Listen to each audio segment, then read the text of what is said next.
حاضرین جمعہ، ابھی میں آپ کے سامنے خطبہ مسنونہ کے بعد قرآن مقدس سے 2 آیتیں تلاوت کیا ہوں۔ انشاءاللہ اختصار کے ساتھ ان 2 آیتوں کے ضمن میں کچھ باتیں آپ کے سامنے رکھنے کی کوشش کروں گا، اور ساتھ ہی ساتھ کچھ معروضات بھی، کچھ سوالات بھی آپ کے گوش گزار کرنے کی کوشش کروں گا۔ میرے دوستو، ہم اور آپ اس بات کو اچھی طریقے سے جانتے ہیں کہ اللہ تبارک و تعالی نے ہم کو آپ کو اس دنیا میں پیدا فرمایا، اور ہماری آپ کی رشد و ہدایت کے لیے اللہ تبارک و تعالی پیارے نبی، آخری نبی حضرت محمد مصطفیٰ کہیے صلی اللہ علیہ وسلم کو نبی اور رسول بنا کر اس دنیا میں مبعوث فرمایا، اور آپ کی اچھی رہبری رہنمائی کے لیے لوح محفوظ سے اللہ تبارک و تعالی نے قرآن مجید، مقدس کتاب، انٹرنیشنل لا اور قانون کی کتاب نبی علیہ السلام کے ذریعے سے ہم تک، آپ تک پہنچایا۔ میرے دوستو، نبی علیہ السلام کی زندگی، نبی علیہ السلام کی حیات اور نبی علیہ السلام کی دعوتی پہلو، یہ تمام چیزیں ہمارے لیے اسوہ اور نمونہ ہے۔ جیسا کہ اللہ رب العالمین قرآن مجید میں بیان فرمایا، لَقَدْ كَانَ لَكُمْ فِي رَسُولِ اللَّهِ أُسْوَةٌ حَسَنَةٌ، تمہارے لیے نبی علیہ السلام کی زندگی آئیڈیل ہے اور نمونہ ہے۔ ہم نبی کی زندگی کو اپنے لیے آئیڈیل سمجھیں، اور نبی کا اٹھنا بیٹھنا، چلنا پھرنا، سونا جاگنا، شادی بیاہ، معاملات، لین دین، کاروبار، غرض کے دنیاوی جتنی بھی چیزیں ہیں، پیدائش سے لے کر مرنے تک، موت تک، قبر تک، تمام چیزوں میں نبی علیہ السلام کو اپنا آئیڈیل ماننا ہوگا۔ اگر ہم میں سے کوئی آدمی نبی علیہ السلام کو کچھ چیزوں میں آئیڈیل مانتا ہے اور کچھ چیزوں میں آئیڈیل نہیں مانتا ہے، یعنی کہنے کا مطلب نبی کی کچھ سنتوں پر اختیار کر لیتا ہے اور کچھ سنتوں کو چھوڑ دیتا ہے، تو میرے دوستو، عبداللہ عینی نہیں کہتا ہے، جب آپ قرآن پڑھیں گے تو آپ کو معلوم ہوگا ایسے آدمی کے ایمان کا کوئی بھروسہ نہیں ہے کہ حقیقت میں وہ مومن ہے کہ یا نہیں ہے، حقیقت میں اس کا ایمان اس کے دل میں ہے بھی یا نہیں ہے۔ اس لیے اللہ رب العالمین نے کہا کہ کلی طور پر تمہاری زندگی جو تمہاری پیدائش کے بعد سے شروع ہوتی ہے اور تمہاری زندگی کے اینڈ تک، لاسٹ تک، جہاں تمہاری موت آتی ہے، تمہارے ہر معاملے میں ہم نے اپنے نبی کو آئیڈیل بنا کر کے پیش کیا ہے، اور نبی کی زندگی تمہارے لیے آئیڈیل ہے۔ اگر تم اور نبی کی زندگی کو چھوڑ کر من چاہے زندگی بسر کرنے لگ جاؤ اور من چاہے زندگی گزارنے لگ جاؤ تو پھر ہماری آپ کی زندگی گزارنا ہی ہوگا، اس کے سوا ہم جو کہیں گے کہ جنت مل جائے گی، جہنم سے بچ جائیں گے، اس کی کوئی گارنٹی نہیں ہے۔ بات سمجھ میں نہیں آئے رہی؟ اللہ رب العالمین اپنی نبی کے اس جو ہے تائید کو اور اس چیز کو دوسری آیت میں تائیدانہ طور پر بیان کرتے ہوئے کہا، وَمَا أَتَاكُمُ الرَّسُولُ فَخُذُوهُ وَمَا نَهَاكُمْ عَنْهُ فَانْتَهُوا۔ اگر بات آپ کو سمجھ میں نہیں آ رہی ہے کہ نبی ہمارے لیے کیسے آئیڈیل ہے، نبی ہمارے لیے کیسے اسوہ ہے،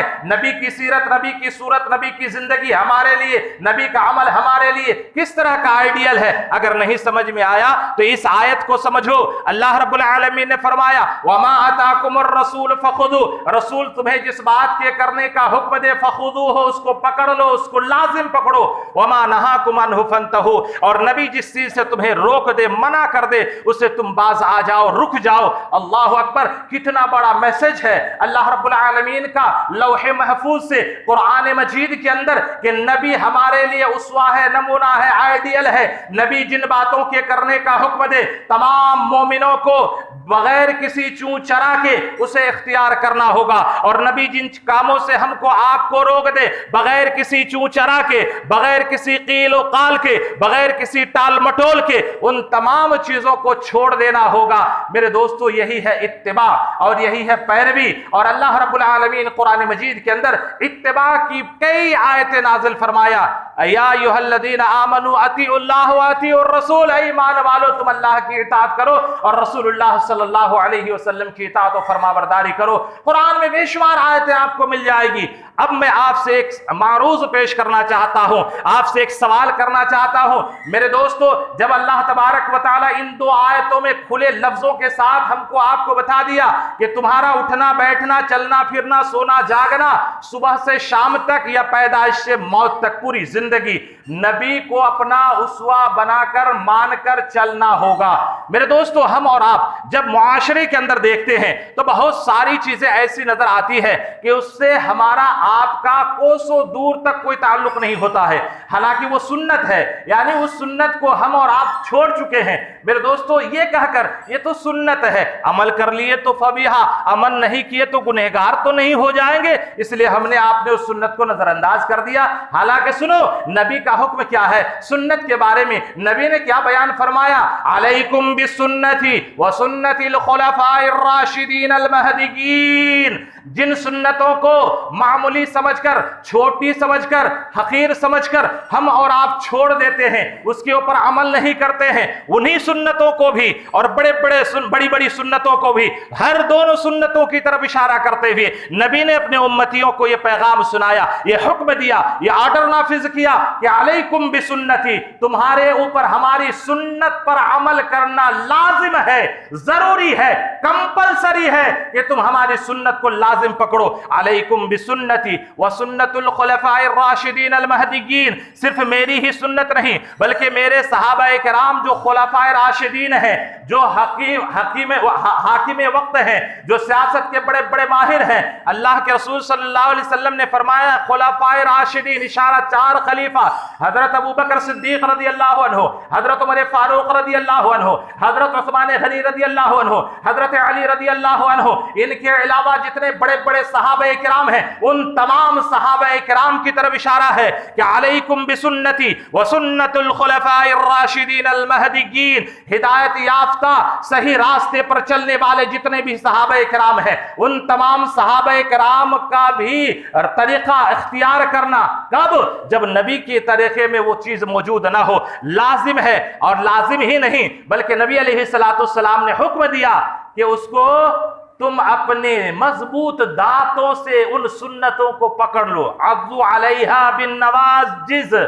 عضو علیہا بالنواجذ۔ اللہ کے رسول صلی اللہ علیہ وسلم نے فرمایا کہ مضبوط دانت جس سے گوشت پکڑ کے کھینچتے ہو، وہ مضبوط دانت جس سے لکڑی کو رکھ کر یا رسی کو رکھ کر یا اور کسی چیز کو رکھ کر کھینچتے ہو اور اس کو کاٹتے ہو، نبی علیہ السلام نے فرمایا ان مضبوط دانتوں سے سنتوں کو لازم پکڑ لو۔ میرے دوستو سنتیں بہت ساری ہیں جس کو ہم نے آپ نے ٹھکرایا ہوا ہے اور اس کو ہم اپنی زندگی میں ضروری نہیں سمجھتے ہیں۔ مثال کے طور پر شادی بیاہ کے معاملے میں ہزاروں سنتیں ہیں لیکن کوئی سنت کو اختیار کرنا نہیں چاہتا ہے، فوراً دیکھتا ہے کہ ہمارے پڑوس میں غیر قوم کے لوگ ہوں، چاہے وہ ہندو برادری سے تعلق رکھنے والے ہوں، عیسائیت سے تعلق رکھنے والے ہوں، یہودی ہو، مجوسی ہو، کوئی بھی ہو، وہ کون سا طریقہ اختیار کر لیا ہے، کون سی نئی بات ان کے اندر آ گئی ہے، فوراً ہم اور آپ بلا چوچرا اس کو ایکسپٹ کر لیتے ہیں، مان لیتے ہیں، تسلیم کر لیتے ہیں، اس کے اوپر عمل کرنا شروع کر دیتے ہیں۔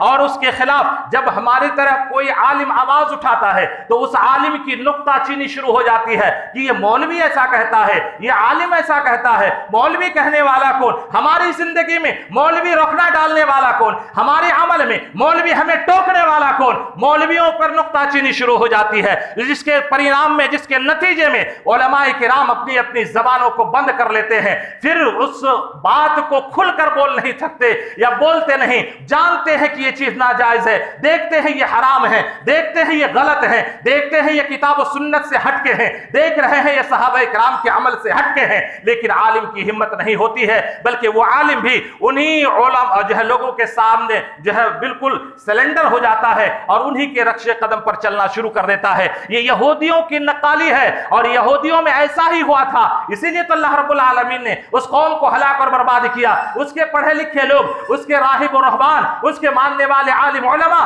جب گاؤں سماج میں اصلاح کی کوشش کیے، نہیں مانے، تو پھر ہم نوالا ہم پیالہ بن گئے اور عام لوگوں کی طرح انہی کے ساتھ زندگی بسر کرنے لگے، جس کی وجہ سے اللہ تبارک و تعالیٰ نے ہلاک و برباد کیا ہے۔ تو بہرحال آج کے اس دور میں بھی میں یہ دیکھ رہا ہوں، ہم اور آپ یہ دیکھ رہے ہیں کہ آج بھی حق بات بولنے والا کوئی سر اٹھا کر بول نہیں سکتا ہے۔ اگر وہ بولنے کی کوشش کرتا ہے، بہت سارے لوگ اس کے سر کو نیچا کرنے کی کوشش کرتے ہیں، اس کی ٹانگ پکڑ کر کھینچنے کی کوشش کرتے ہیں۔